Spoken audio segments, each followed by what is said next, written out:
अस्सलामुअलैकुम student, welcome back in electrostatic MCQs part 2। हमने इससे पहले जो है 51 एमसीक्यू सॉल्व किए हैं। आज हम 52 से स्टार्ट करते हैं। अगर किसी बच्चे ने 51 जो पहले वाले एमसीक्यू वो नहीं देखे तो वो पार्ट 1 देख लें, फिर ज़्यादा क्लियर होंगे।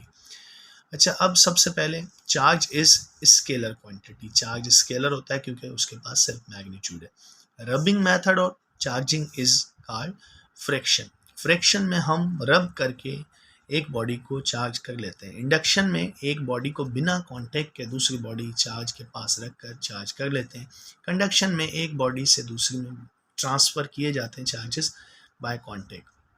Electroscope can find charge on a body. Electroscope ऐसी डिवाइस है जो बता सकती है कि ये बॉडी चार्ज है या नहीं है। इससे हम जो है charge on a body find करते हैं। उसके बाद नंबर 55 पर 1 माइक्रोकूलम। माइक्रो 10 पावर -6 होता है, ये भी 10 पावर -6, तो टोटल बन गया 1 × 10 पावर -12। उसके बाद 56 पर है charge a body without contact, induction method. इसमें एक चार्ज बॉडी को दूसरी जो है न्यूट्रल बॉडी के पास ले आते हैं। जैसे ये बॉडी चार्ज है, ये न्यूट्रल थी। अभी इस बॉडी ने, इसके पॉजिटिव चार्जेस ने अट्रैक्ट किया नेगेटिव को और ये पॉजिटिव चार्ज को रिपेल कर दिया। ये जो है चार्ज हो गई। अब इसको इंडक्शन कहेंगे जिसमें हम बिना कांटेक्ट के एक बॉडी को चार्ज करते हैं। 1 microcoulomb is equal to 10 power -6, जो कि इसमें ऑप्शन नहीं है, नन ऑफ दैम। उसके बाद 58 में हम सीखेंगे the magnitude of electric field intensity. Electric intensity at a point 1 metre from a charge of 1 microcoulomb. इसमें हम जो है इलेक्ट्रिक फील्ड मालूम कर रहे हैं। इलेक्ट्रिक फील्ड इंटेंसिटी का फॉर्मूला है KQ/R²। इसमें K की वैल्यू 9 × 10 पावर 9 और चार्ज दिया हुआ है 1 माइक्रोकूलम। अब इसमें क्या होगा, हमारे पास सिंपल है, ये 9 ऐसे का ऐसा लिख देंगे। ये अपॉन में जो 1² है, इसको कोई फ़र्क नहीं पड़ता, इसको लिखें ना लिखें। 10 पावर 9 -6, अब जो है 10 पावर 3 हो गया। 9 × 10 पावर 3 न्यूटन पर कूलम, ये हमारे पास यूनिट है इलेक्ट्रिक फील्ड इंटेंसिटी का। तो 58 का करेक्ट ऑप्शन जो है हमारे पास 9 × 10 पावर 3 है। उसके बाद 59 में the concept of electric lines was introduced by फ्राडे ने, माइकल फ्राडे ने जो है हमारे पास कॉन्सेप्ट दिया था इलेक्ट्रिक लाइन ऑफ फोर्स। उसके बाद 60 में है the electric line of force always end at negative charge पर जो है ये जाती है। जैसे नेगेटिव चार्ज की तरफ जो है इलेक्ट्रिक लाइन ऑफ फोर्स जाती हैं और पॉजिटिव चार्ज से इमिट आउट हो रही होती हैं, पॉजिटिव चार्ज से बाहर की तरफ जाती हैं, ऐसा इस तरह से। तो इसका करेक्ट ऑप्शन जो है हमारे पास नेगेटिव चार्ज। 61 में क्या है, the electric line of force always start from positive charge, इसका C option. Unit of potential difference is volt. Volt जो है पोटेंशियल डिफरेंस का यूनिट है। The potential difference is denoted by, potential difference को denote किससे करेंगे हम, potential difference को W, ये हमारे पास जो है डेल्टा V से डिनोट करेंगे। सो W को जो है हम वर्क डन के लिए, इसका ऑप्शन ए सही है। पोटेंशियल डिफरेंस हो, वोल्टेज हो, इलेक्ट्रिक पोटेंशियल हो, हम जो है V से डिनोट करेंगे। Unit of electric potential is volt. Electric potential का यूनिट जो है वोल्ट होता है। 65 the electric potential at a distance of 50 metre from a charge of 5 microcoulomb is. Electric potential जो है डिस्टेंस पर 50 मीटर की दूरी पर कितना होगा, 5 माइक्रोकूलम चार्ज का, तो 900 वोल्ट होगा। इसमें हम देख लेते हैं MCQ 65 को सॉल्व करके। इसमें हमारे पास फॉर्मूला लगता है, जब कभी इलेक्ट्रिक पोटेंशियल पूछा जाए और डिस्टेंस दिया जाए KQ/R, सिंपल R² नहीं करेंगे। तो K की वैल्यू 9 × 10 पावर 9, चार्ज दिया हुआ 5 माइक्रोकूलम, अपॉन में डिस्टेंस दिया हुआ 50 मीटर, तो 5 को 9 से मल्टीप्लाई करेंगे और ये 10 पावर 9 -6 और 50 नीचे ऐसे का ऐसा। 9 5 45 और ये हमारे पास 50 था, 10 टाइम टेबल लगा 9 जैसे 5 का, और इस पर 9 टाइम लगा 5 का टेबल, और इसमें से 3 बच गए। 10 पावर 3 1000 के इक्वल होता है, 0 0 से कट किया, 900 वोल्ट। तो इसका हमारे पास 65 का करेक्ट ऑप्शन जो है 900 वोल्ट है। 65 MCQ नंबर 65 में 900। उसके बाद सेम नेचर का एक एमसीक्यू है हमारे पास जिसमें the electric potential at a point distance 40 centimetre from a charge of 4 microcoulomb. तो इसमें 90,000 वॉल्ट होगा। इसको भी देख लेते हैं किस तरह से सॉल्व हुआ ये। देखें, इसमें डिस्टेंस दिया हुआ है हमारे पास 40 सेंटीमीटर, सेंटी बराबर होता है 10 पावर -2 के, और चार्ज दिया हुआ 4 माइक्रोकूलम, माइक्रो बराबर है 10 पावर -6 के। माइक्रो अक्सर करके इलेक्ट्रोस्टैटिक के एमसीक्यू में वैल्यू दी जाती है बार बार। तो ये भी same formula V is equal to K Q upon R. K की वैल्यू 9 इंटू 10 पावर 9, और ये चार्ज की वैल्यू लिखी है 4 इंटू 10 पावर 6। नीचे अपॉन में डिस्टेंस दिया हुआ था 40 सेंटीमीटर, सेम लिख दिया। अब पावर वाली वैल्यू सामने लिख लेंगे, और ये 9 4 को मल्टीप्लाई किया, नीचे 40 लिख दिया जो कंप्लीट नंबर है, 10 पावर 9 10 पावर -6, और नीचे से ये प्लस का हो जाएगा। ये पावर जो नेगेटिव है ऊपर जाकर प्लस का होगा। अब इसमें से 9 में से 6 कट गए तो 3 बच गए, 3 में 2 प्लस करेंगे तो 5, 10 पावर 5 रह जाएगा यहाँ पर, और 9 4 36, नीचे अपॉन में 40 है, 10 पावर 5, मतलब हम जो है 1 लिख सकते हैं। इसमें से एक जीरो से कैंसिल, 9 टाइम टेबल लगेगा 4 का, तो ये हमारे पास 9 को जब 4 जीरो से मल्टीप्लाई करेंगे 90,000 जो है हमारे पास वोल्ट आ गया। ये इलेक्ट्रिक पोटेंशियल है जब डिस्टेंस दिया हो, तो इस फॉर्मूले से इस तरह सॉल्व करेंगे। तो 90,000 करेक्ट ऑप्शन जो है हमारे पास ये वाला सी है। उसके बाद एमसीक्यू नंबर 67 पर आते हैं। एमसीक्यू नंबर 67 में हमारे पास 1 electron volt is equal to 1.6 into 10 power -19 joule. 1 electron volt जो है एनर्जी का यूनिट है इन एटॉमिक फिजिक्स में। In atomic physics electron volt is the unit of energy. उसके बाद Coulomb's law closely resemble. Coulomb's law जो है कौन से लॉ से मिलता जुलता है, सेम टू सेम, जिस तरह से हमारे पास Newton's law of universal gravitation या न्यूटन्स ग्रेविटेशनल लॉ से, क्योंकि उसमें मासेस हैं, इसमें सिर्फ चार्ज हैं, वो भी इनवर्स स्क्वायर लॉ है, ये भी इस तरह से। अब if the medium between the charge is other than air और space, then electrostatic force will decreases. Electrostatic force जो है डिक्रीज हो जाएगी जब कोई भी मीडियम हम प्लेस करेंगे। स्पेस में और एयर में सबसे कम जो है एनर्जी एब्जॉर्ब होती है, जो भी मीडियम होता है दूसरा वो ज़्यादा एनर्जी एब्जॉर्ब कर लेता है। उसके बाद the magnitude of electrostatic force does not depend upon. Magnitude जो है इलेक्ट्रोस्टैटिक फोर्स का नेचर ऑफ चार्जेस पर डिपेंड नहीं करता। चार्ज पॉजिटिव हो या नेगेटिव हो इससे कोई फ़र्क नहीं पड़ेगा, मैग्नीट्यूड उतना ही आएगा। ये मीडियम पर भी फ़र्क पड़ेगा, मैग्नीट्यूड ऑफ चार्ज पर भी फ़र्क पड़ेगा, उनकी मिकदार पर, डिस्टेंस से भी फ़र्क पड़ेगा मैग्नीट्यूड पर। किसके मैग्नीट्यूड पर? इलेक्ट्रोस्टैटिक फोर्स के। लेकिन नेचर ऑफ चार्जेस से कोई फ़र्क नहीं पड़ेगा मैग्नीट्यूड पर इलेक्ट्रोस्टैटिक फोर्स के। उसके बाद 72 में देखेंगे the force between to similar unit charge. दो एक जैसे यूनिट चार्जेस के बीच में अगर फोर्स देखी जाए तो 9 इंटू 10 पावर 9 होगी। क्यों? क्योंकि F इज इक्वल टू के Q1 Q2 upon R square. अब ये K की वैल्यू हम लिखेंगे 9 इंटू 10 पावर 9, और यहाँ पर जो चार्ज 1 चार्ज 2 और ये फासला भी 1 है, तो ये सारा ख़त्म हो जाएगा, सिर्फ और सिर्फ ये वाली फोर्स बचेगी। तो ये कूलम कांस्टेंट का जो मैग्नीट्यूड है उसी के इक्वल फोर्स होगी यूनिट पॉजिटिव चार्ज के दरमियान या यूनिट सिमिलर चार्जेस के दरमियान। जब कभी ऐसा सवाल आ जाए, यूनिट चार्ज का जो यूनिट होता है 1 कूलम होता है, यहाँ पर 1 कूलम, नीचे 1 मीटर फासला दिया हुआ हो, तो सिर्फ के की वैल्यू जितना ही मैग्नीट्यूड होता है फोर्स का। उसके बाद दूसरा सवाल भी इसी तरह से, the magnitude of force between two unit positive charge. अब देखो यूनिट पॉजिटिव चार्ज, तो ये भी charge when the distance between them is 1 metre, then magnitude of force equal to coulomb's constant. उसके बाद 74 पर है coulomb's law for two equal charges Q। दो इक्वल चार्जेस हैं, दोनों ही Q हैं, when they are at the distance R is express in K Q square upon R square. वैसे Q1 Q2 लिखते हैं, अब चार्जेस सेम है तो उसको स्क्वायर भी कर सकते हैं, इस तरह से आता है ऑप्शंस के हिसाब से। डायलैक्ट्रिक ऑलवेज, डायलैक्ट्रिक जो है हमेशा रिड्यूस करता है, कम डिक्रीज करता है डायलैक्ट्रिक जो इलेक्ट्रोस्टैटिक फोर्स होती है, dielectric always decrease the electrostatic force between two point charges. ये ऑप्शन इसका सी सही है। उसके बाद what would be the distance between equal charges of 3 microcoulomb when the coulomb's force between them is 9 into 10 power 3 Newton. अब इसमें distance पूछा है जब चार्ज दिया हुआ 3 माइक्रोकूलम और उनके बीच की फोर्स दी हुई है 9 इंटू 10 पावर 3, तो डिस्टेंस 3 मीटर होगा। देखते हैं किस तरह से होगा, इसे सॉल्व कर लेते हैं किस तरह से।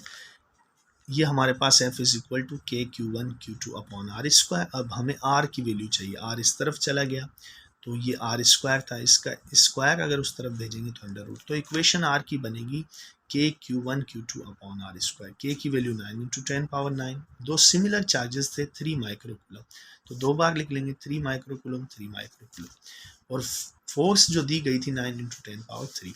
अब ये 9 से कैंसिल है, पावर वाली वैल्यूज एक जगह पर लिख लेंगे, 10 पावर 9 और 10 पावर माइनस 12, ये हमने लिख लिया है। और ये जो माइनस का 3 ऊपर जाकर प्लस का हो गया, तो प्लस के 9 प्लस के 3 ये भी 12 होते हैं, माइनस के भी 12 थे, कट जाएंगे आपस में, 3 3 दा 9, अंडर रूट में 9, अंडर रूट से बाहर जो है 3 मीटर आ जाएगा। तो ये हमारे पास इस MCQ नंबर 76 का करेक्ट ऑप्शन जो है वो 3 मीटर है। उसके बाद 77 पर है न्यूटन पर कूलम इज इक्वल टू या इक्वलेंट टू। अच्छा, न्यूटन पर कूलम, ये अक्सर सवाल इस तरह से आता है, वोल्ट पर मीटर। वोल्ट पर मीटर जो है न्यूटन पर कूलम के इक्वल है। देखते हैं किस तरह से इक्वल होगा। सबसे पहले ये देखें वोल्ट अपॉन मीटर, ये देखें वोल्ट पर मीटर जो है इसको हम लिख सकते हैं volt divided by metre. Volt बराबर है जूल पर कूलम के डिवाइडेड बाय मीटर, इसके अपॉन में 1 है, इसका रेसिप्रोकल कर देंगे 1 अपॉन m हो जाएगा। जूल को लिख सकते हैं न्यूटन इंटू मीटर। अब मीटर मीटर से कैंसिल, तो न्यूटन पर coulomb is equal two volt पर मीटर।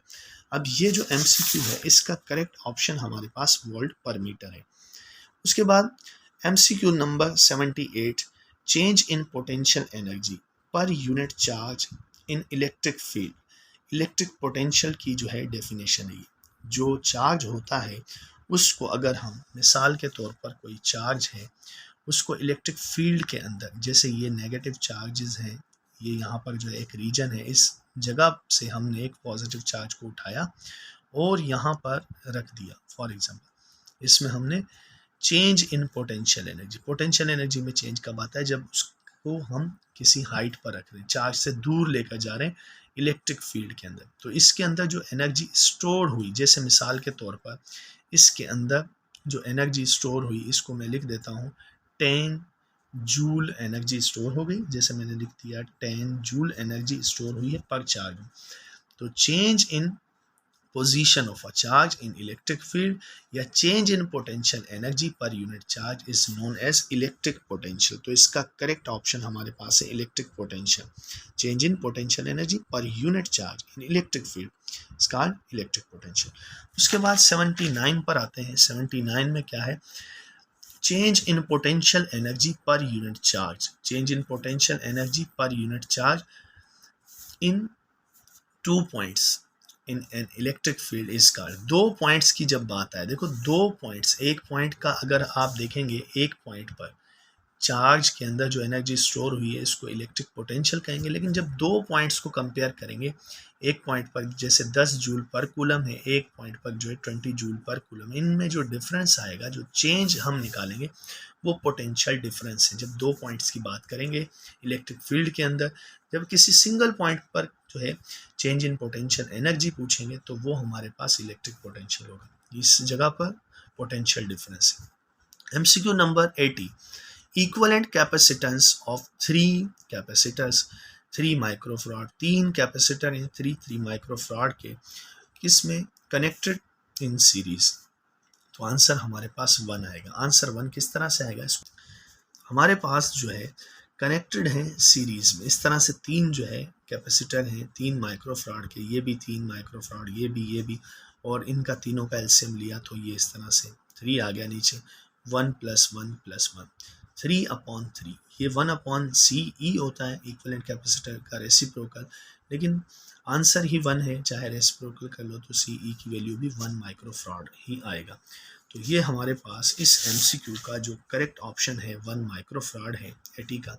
81 पर देखते हैं, the resultant capacitance is dash than smallest individual capacitance. किसके अंदर जो हमारे पास सीरीज कॉम्बिनेशन होती है, ये MCQ जो है इसमें थोड़ी सी करेक्शन की ज़रूरत है, इसमें वर्ड में कुछ लिखना भूल गया, जिसमें हमारे पास था in series combination the resultant capacitance is less than the smallest individual capacitance. किस तरह से होता है ये हम सीरीज में, जैसे हमारे पास एक 1/3 है, दूसरा भी 1/3, एक जो कैपेसिटर है वो है 3 माइक्रोफराड का, दूसरा भी 3 माइक्रोफराड का, सिंगल 3 माइक्रोफराड का। लेकिन जब हमने इनका एलसीएम लिया 2/3 जो बराबर होता है 1.5 के, मतलब अब एक सिंगल कैपेसिटर की कैपेसिटेंस से भी जो हमारे पास जो टोटल कैपेसिटेंस आया है वो कम आया है। तो इसको हम कह सकते हैं कि सीरीज में इस तरह से कैपेसिटेंस डिक्रीज हो जाता है।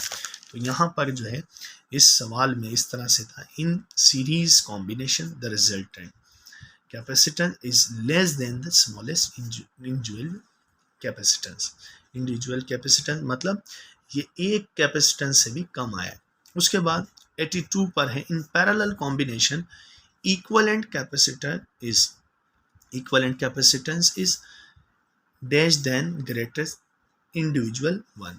ये हम कह सकते हैं पैरेलल में तो जो है आंसर ज़्यादा ही आता है, हमेशा ग्रेटर आता है। पैरेलल में किस तरह से ग्रेटर आता है इसको भी, जैसे कि हमारे पास दो कैपेसिटर हमने पैरेलल में जोड़ दिए, 2 माइक्रोफराड, ये भी 2 माइक्रोफराड, इसमें आंसर इसी तरह से होता है C1 + C2। तो आंसर हमने प्लस किया तो 4 माइक्रोफराड आ गया, जो कि एक सिंगल कैपेसिटेंस से ज़्यादा ही है। तो इस तरह से हमारे पास जो इसका जो आंसर आया ग्रेटर वाला आएगा। उसके बाद 83 पर है, the magnitude of force between 2 unit positive charges when the distance between them is 1 metre. पीछे हम सॉल्व कर चुके हैं, MCQ डबल हो गया। कूलम्स कांस्टेंट के इक्वल होती है जब यूनिट पॉजिटिव चार्ज दिए जाए उनके बीच की फोर्स का मैग्नीट्यूड। 84 पर है, if electrostatic force between 2 electrons is F then the electrostatic force between 2 protons same होगी। चार्जेस की नेचर पर जो मैग्नीट्यूड है वो डिपेंड नहीं करता। अब यहाँ पर जो है हम देखेंगे प्रोटॉन के बीच में भी F है, तो न्यूट्रॉन के बीच में, इनके इलेक्ट्रॉन्स के बीच में भी F ही होगी। तो हम जो है यहाँ पर इलेक्ट्रिक चार्जेस के बीच की फोर्स मालूम करते हैं। अब 85, the direction of electric force and electric field intensity is, ये साथ साथ होती हैं दोनों। तो हमारे पास जब भी कभी आ जाए डायरेक्शन ऑफ फोर्स और direction of electric field intensity parallel to each other. उसके बाद 86 पर है, the work done on a unit charge against electric field intensity is called electric potential. जैसे हमने देखा work done in electric field के अंदर हमने चार्ज को इस जगह पर भेज दिया, यहाँ पर जो है वर्क डन हो गया, इसके अंदर स्टोर्ड हो गया energy, stored per unit charge तब भी इलेक्ट्रिक पोटेंशियल होगा, work done per unit charge तब भी इलेक्ट्रिक पोटेंशियल होगा, इस तरह से। तो इसका जो हमारे पास सही जो आंसर है वो हमारे पास आ जाता है इलेक्ट्रिक पोटेंशियल। ये रहा MCQ नंबर 86 पर, इलेक्ट्रिक पोटेंशियल जो है work done per unit charge against electric field. 87 में है, the capacitance of capacitor increases. Capacitance कब इंक्रीज होगा, जब वो पैरेलल में। उसके बाद आते हैं 88 पर, 2 capacitors of 8 microfarad are connected in series then 1/CE reciprocal of equivalent capacitance is. अब इसमें 1/4 जो है माइक्रोफराड आंसर आता है। देखते हैं किस तरह से ये सॉल्व हुआ। तो हमारे पास सबसे पहले जैसे एक कैपेसिटर जो है 8 माइक्रोफराड का है, दूसरा जो है वो भी 8 का ही है, दोनों का एलसीएम लिया तो हमारे पास ऊपर वाले नंबर को प्लस किया 2/8, तो रेसिप्रोकल 1/4 आया। अगर इसमें इक्विवेलेंट कैपेसिटेंस पूछा जाता तो इसको उलट कर देते तो 4 माइक्रोफराड इक्विवेलेंट कैपेसिटर आ जाता है। ठीक है, इस सवाल को मैंने 2 बार देखा हुआ है। इसका दूसरा सवाल इक्विवेलेंट कैपेसिटेंस जो है पूछ लेता है तो उसमें 4 माइक्रोफराड आता है। तो इसका अब जो करेक्ट ऑप्शन है वो 1/4 है, क्योंकि हमसे 1/CE पूछा गया। 89 पर, the presence of dielectric between the plates, दो प्लेट्स के दरमियान अगर डाइलेक्ट्रिक हम प्रेजेंट करते हैं, रखते हैं, then capacitance of capacitor increase होता है। ये बात जो है थोड़ी सी लॉजिकल है, इसको समझते हैं किस तरह से जो है इंक्रीज होता है। तो स्टूडेंट ये बहुत ही अहम पॉइंट है। इसमें क्या होता है, जैसे हमारे पास कैपेसिटर है, उसकी दो प्लेट्स हैं, उनके बीच में अगर हम डाइलेक्ट्रिक मीडियम रख लेते हैं, तो डाइलेक्ट्रिक क्या करता है, अपने सरफेस पर इस प्लेट के अगेंस्ट चार्जेस जो है वो प्रोड्यूस कर लेता है, या अपने सरफेस को चार्ज कर लेता है। इसकी वजह से, जैसे आपने पढ़ा था इंडक्शन, इंडक्शन में इस बॉडी के अंदर चार्ज तो है, लेकिन इसके सरफेस पर ये पॉजिटिव चार्ज इन नेगेटिव को अट्रैक्ट करेगा। अब डाइलेक्ट्रिक रखने की वजह से ज़्यादा चार्जेस होल्ड हो रहे हैं, ठीक है। इस वाली प्लेट पर जैसे पॉजिटिव चार्ज थे, तो ये सरफेस डाइलेक्ट्रिक का नेगेटिव चार्ज हो जाएगा, जिसकी वजह से ज़्यादा चार्ज होल्ड होंगे। तो हम ये कह सकते हैं कि डाइलेक्ट्रिक मीडियम रखने से कैपेसिटेंस इंक्रीज होता है कैपेसिटर का। याद रखना, इलेक्ट्रिक फील्ड जो है इंटेंसिटी वो डिक्रीज होती है, वोल्टेज जो है डिक्रीज होते हैं, कैपेसिटेंस इंक्रीज हो जाता है। ये डाइलेक्ट्रिक रखने से ये रीज़न है सरफेस वाला। तो इसका करेक्ट ऑप्शन जो है यहाँ पर इंक्रीज है। The presence of dielectric between the plates of capacitor, capacitance of capacitor increases. उसके बाद हम देखते हैं MCQ नंबर 90 को। The area of parallel plates, जो प्लेट है, area of parallel plate capacitor is double then the capacitor will double. Capacitance जो है बढ़ जाएगा अगर हम एरिया प्लेट्स का बढ़ा दें, डबल कर दें। जितनी ज़्यादा बड़ी प्लेट होंगी उतने ज़्यादा charges. The capacitor are connected in such a way that their net capacitance decreases. They are connected in a single path. जब कैपेसिटेंस जो है, कैपेसिटर जो है, उनको ऐसे कनेक्ट किया जाए कि उनका नेट कैपेसिटेंस जो है वो कम आए, तो वो सिंगल पाथ पर कनेक्टेड होते हैं। 1 coulomb per volt is equal to, 1 coulomb per volt जो है फैराड के बराबर होता है। कैसे? जैसे आपने सीखा है C is equal to Q upon V। तो ये कूलम चार्ज का यूनिट है और वोल्ट ये हमारे पास पोटेंशियल डिफरेंस का यूनिट है। Coulomb per volt is equal to 1 farad, ये हमारे पास कैपेसिटेंस का यूनिट है। उसके बाद यहाँ पर हमारे पास है charge stored in a capacitor is directly proportional to the, Q is directly proportional to the V। हमारे पास चार्ज जो है डायरेक्टली प्रोपोर्शनल है पोटेंशियल डिफरेंस के, तो हम C आंसर इसका बिल्कुल करेक्ट है। इसमें 93 में है when 2 or more capacitors are connected in series, series में अगर कनेक्ट होंगे तो उनके जो चार्जेस हैं वो सेम स्टोर होंगे सब पर ही। किस तरह से सेम चार्जेस स्टोर होंगे ये हम देखते हैं। देखें, हमारे पास इस तरह से एक कैपेसिटर, दूसरा कैपेसिटर, फिर तीसरा कैपेसिटर जो बैटरी से कनेक्ट होंगे।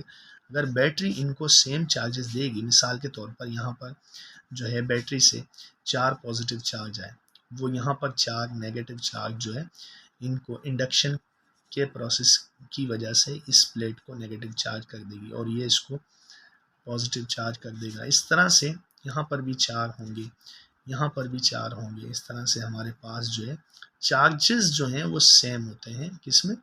Series combination.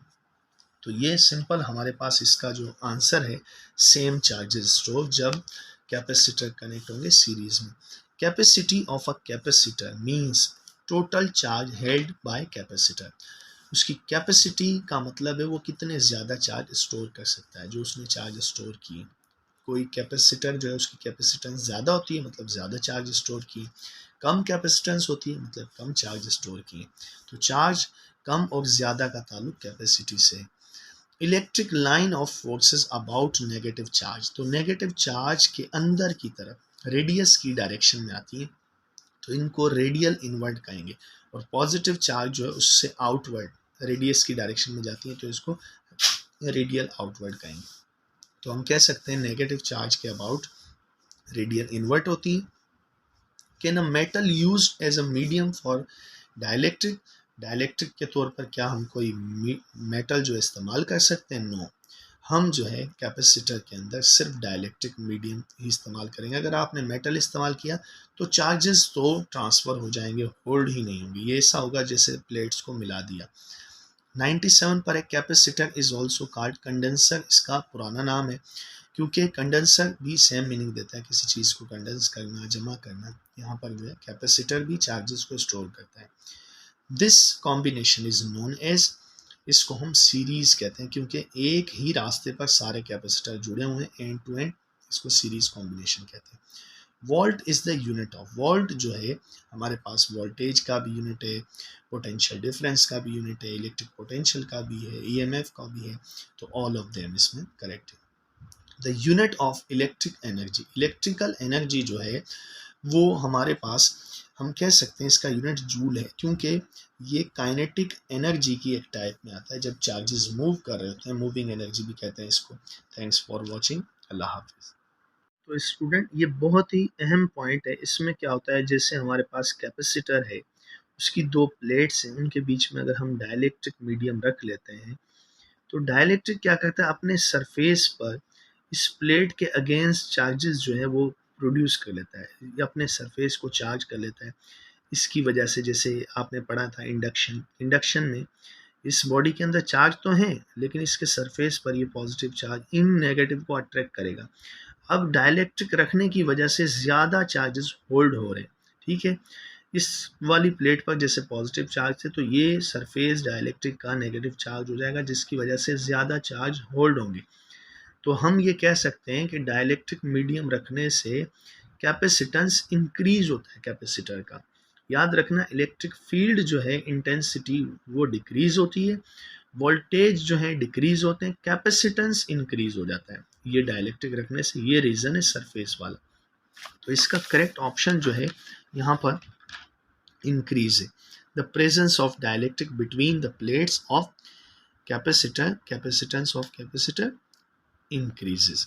उसके बाद हम देखते हैं एमसीक्यू नंबर 90 को। The area of parallel plates, जो प्लेट है, area of parallel plate capacitor is double then the capacitor will double. Capacitance जो है बढ़ जाएगा अगर हम एरिया प्लेट्स का बढ़ा दें, डबल कर दें।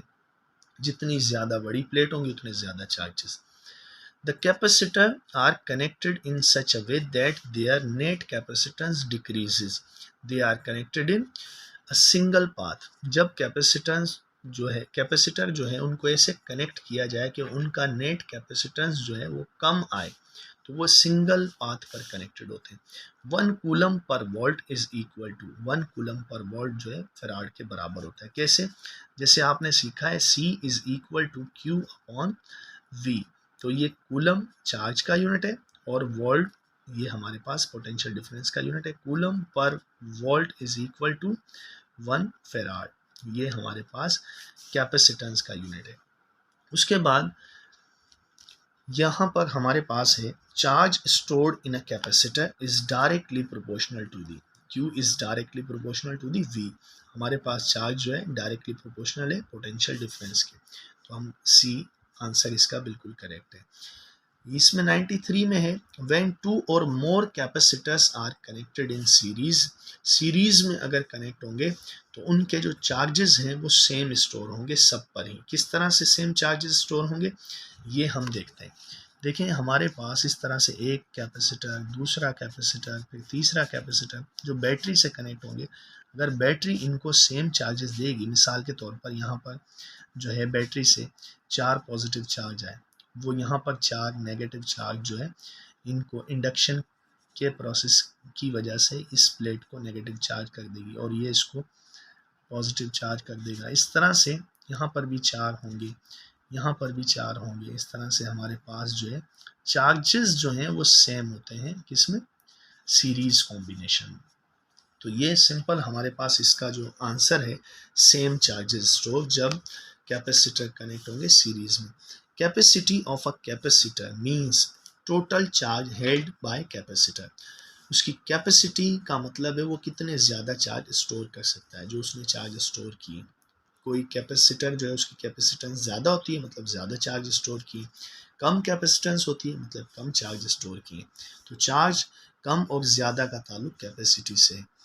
Electric line of forces about negative charge, तो नेगेटिव चार्ज के अंदर की तरफ रेडियस की डायरेक्शन में आती है, तो इनको रेडियल इनवर्ट कहेंगे। और पॉजिटिव चार्ज जो है उससे आउटवर्ड रेडियस की डायरेक्शन में जाती है, तो इसको रेडियल आउटवर्ड कहेंगे। तो हम कह सकते हैं नेगेटिव चार्ज के अबाउट रेडियल इन्वर्ट होती है। Can a metal used as a medium for dielectric, dielectric के तौर पर क्या हम कोई मेटल जो इस्तेमाल कर सकते हैं? नो, हम जो है कैपेसिटर के अंदर सिर्फ डाइलेक्ट्रिक मीडियम ही इस्तेमाल करेंगे। अगर आपने मेटल इस्तेमाल किया तो चार्जेस तो ट्रांसफ़र हो जाएंगे, होल्ड ही नहीं होंगे। ये ऐसा होगा जैसे प्लेट्स को मिला दिया। 97 पर एक capacitor is also called condenser, इसका पुराना नाम है, क्योंकि कंडेंसर भी सेम मीनिंग देता है, किसी चीज़ को कंडेंस करना, जमा करना। यहाँ पर जो है कैपेसिटर भी चार्जेस को स्टोर करता है। This combination is known as, इसको हम सीरीज कहते हैं, क्योंकि एक ही रास्ते पर सारे कैपेसिटर जुड़े हुए हैं एंड टू एंड, इसको सीरीज कॉम्बिनेशन कहते हैं। Volt is the unit of, volt जो है हमारे पास वोल्टेज का भी यूनिट है, पोटेंशियल डिफरेंस का भी यूनिट है, इलेक्ट्रिक पोटेंशियल का भी है, ईएमएफ का भी है, तो ऑल ऑफ देम इसमें करेक्ट है। The unit of electric energy, electrical energy जो है वो हमारे पास हम कह सकते हैं इसका यूनिट जूल है, क्योंकि ये काइनेटिक एनर्जी की एक टाइप में आता है जब चार्जेस मूव कर रहे होते हैं, मूविंग एनर्जी भी कहते हैं इसको। थैंक्स फॉर वॉचिंग, अल्लाह हाफिज़।